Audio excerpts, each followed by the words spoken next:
Ésaïe, chapitre 47. Descends et assieds-toi dans la poussière, vierge fille de Babylone.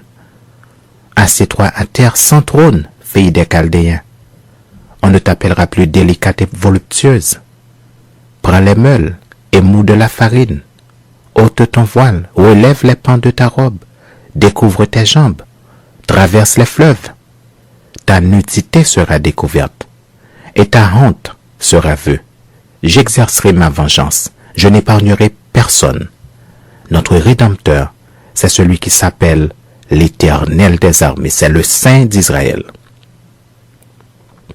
Assieds-toi en silence, et va dans les ténèbres, fille des Chaldéens. On ne t'appellera plus la souveraine des royaumes. J'étais irrité contre mon peuple. J'avais profané mon héritage et je les avais livrés entre tes mains. Tu n'as pas eu pour eux de la compassion. Tu as durement appesanti ton joug sur le vieillard. Tu disais, à toujours je serai souveraine. Tu n'as point mis dans ton esprit, tu n'as point songé que cela prendrait fin. Écoute maintenant ceci, voluptueuse, qui t'assied avec assurance et qui dit en ton cœur, moi et rien que moi. Je ne serai jamais veuve et je ne serai jamais privée d'enfant. Ces deux choses t'arriveront subitement au même jour. La privation d'enfants et le veuvage.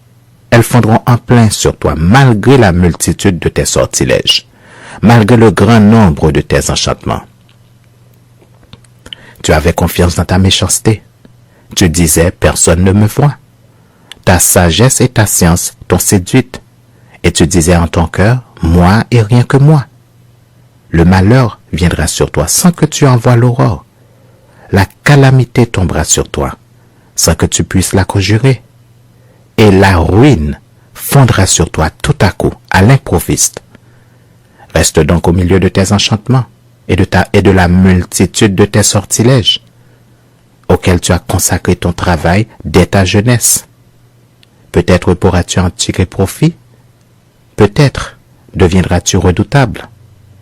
Tu t'es fatigué à force de consulter. Qu'il se lève donc et qu'il te sauve, ceux qui connaissent le ciel, qui observent les astres, qui annoncent d'après les nouvelles lunes ce qui doit arriver. Voici, ils sont comme de la paille. Le feu les consume. Ils ne sauveront pas leur vie des flammes.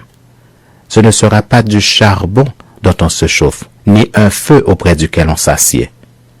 Tel sera le sort de ceux que tu te fatiguais à consulter.